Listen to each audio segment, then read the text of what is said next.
ఆరోగ్య సంజీవిని డాక్టర్ గారిచే సలహా.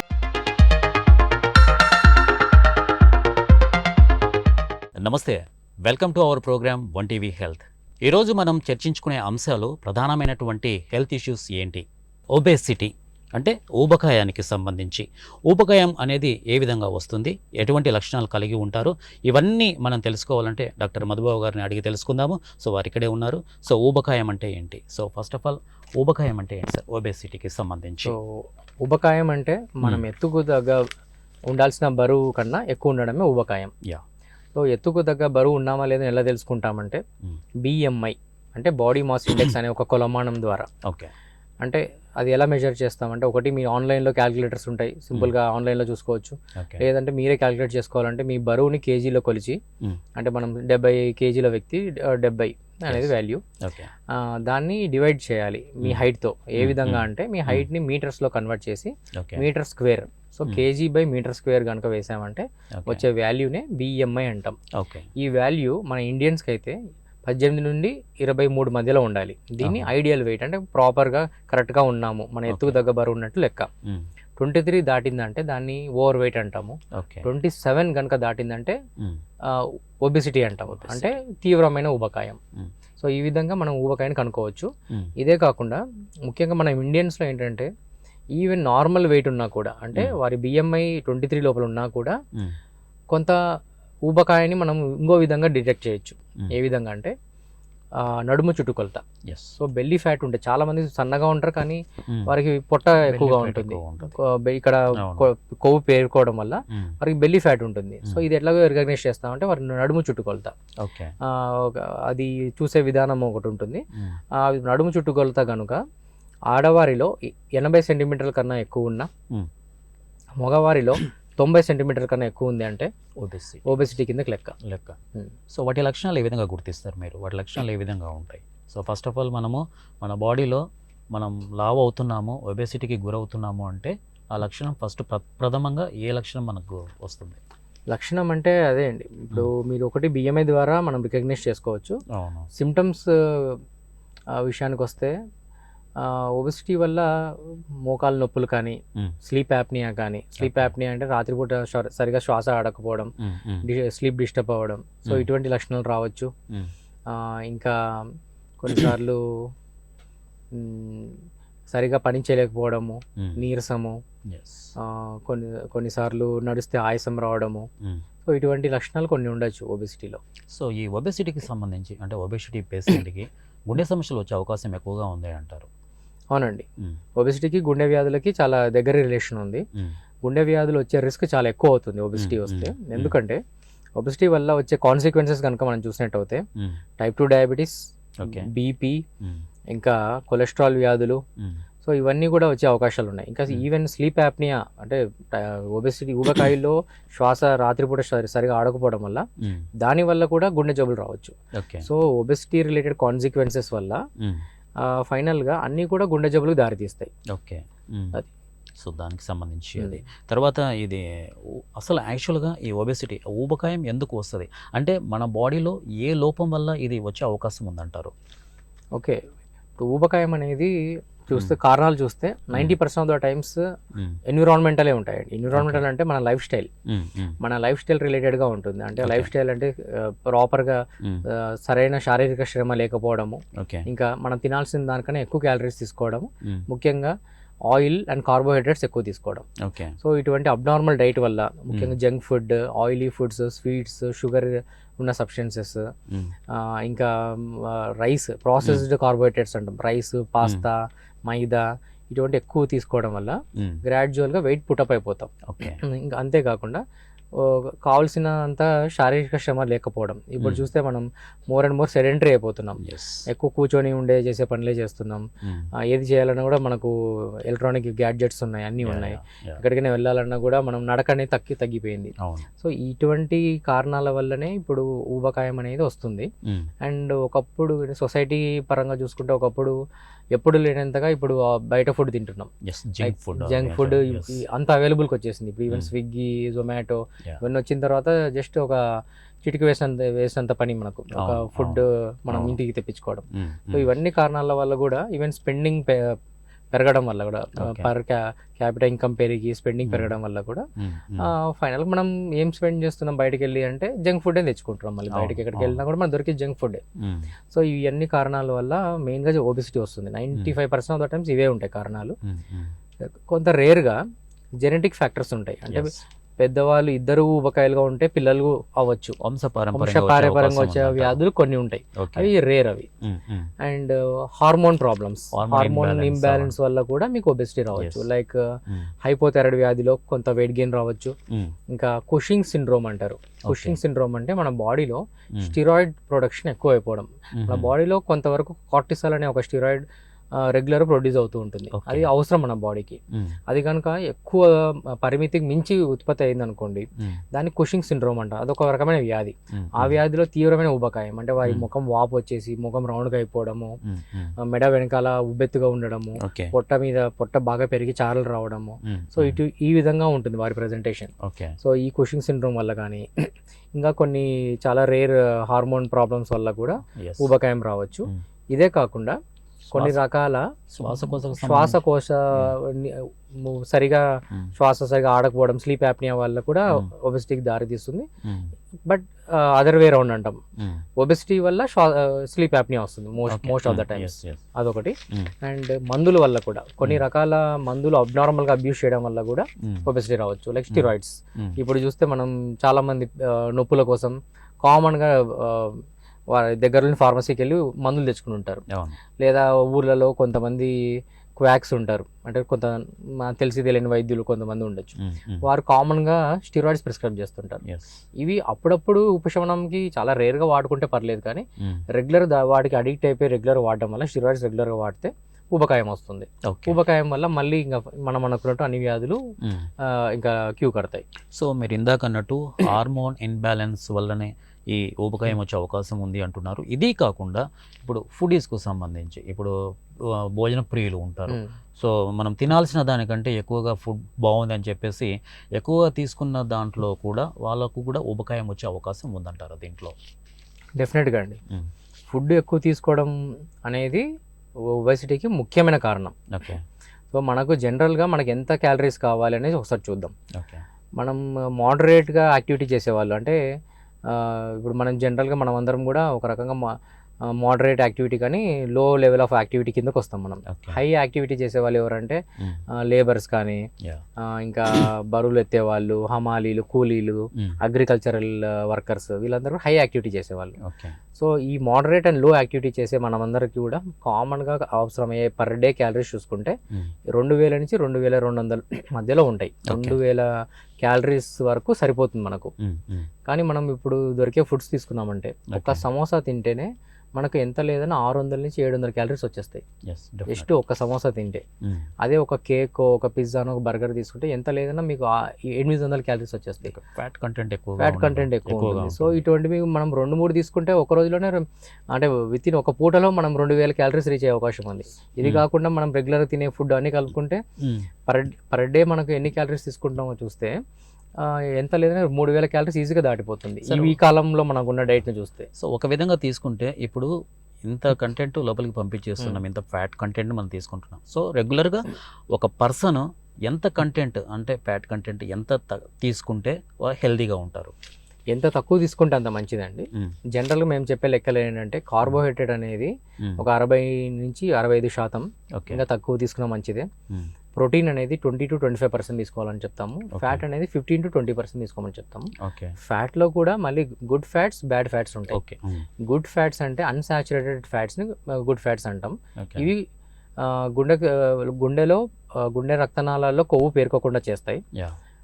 బ్యాడ్ ఫ్యాట్స్ అంటే saturated fats, more of deposit అయిపోతాయి, ఎక్కడికక్కడ వెళ్ళి డిపాజిట్ అయిపోవడం, ఫ్యాట్లో వెళ్ళి హార్ట్లో డిపాజిట్ అయిపోవడం చేస్తుంటాయి. సో ఈ సాచురేటెడ్ ఫ్యాట్స్ ఇప్పుడు 20% మీ ఫ్యాట్ ఇంటేక్ అనుకుంటే మీ సాచురేటెడ్ ఫ్యాట్స్ లెస్ దాన్ 7%, 7% కన్నా తక్కువగా ఉండాలి.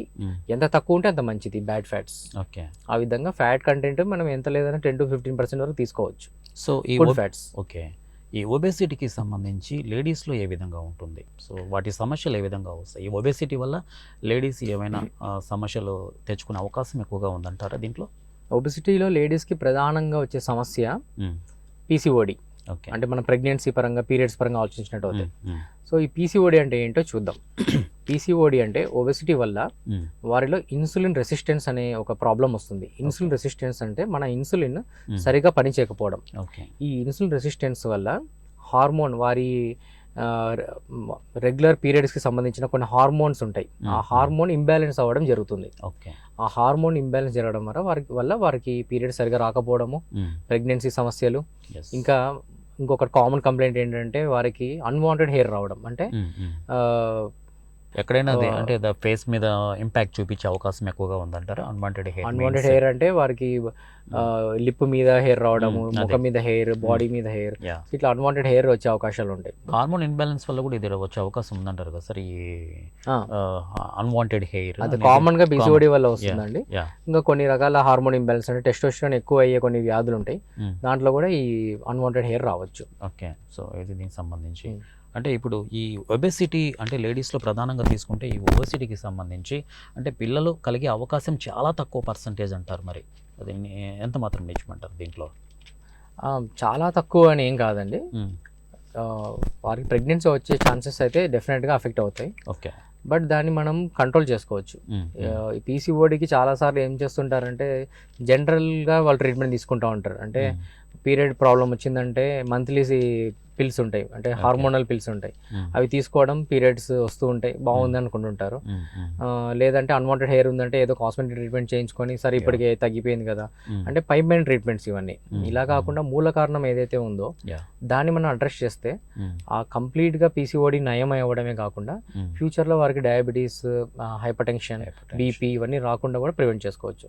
సో మేమేం చేస్తామంటే ఇప్పుడు యాజ్ అన్ ఎండోక్రాలజిస్ట్ నేనేం చేస్తానంటే పీసీఓడితో ఎవరైనా వచ్చారంటే ఫస్ట్ మూల కారణం ఏదో ఐడెంటిఫై చేస్తారు. వారు ఒబీస్ అవ్వడానికి కారణం ఏంటి, ఆ కారణాలు చూసి ఆ కారణాలని సెటరేట్ చేస్తే కౌన్సిలింగ్ ఇవ్వడము.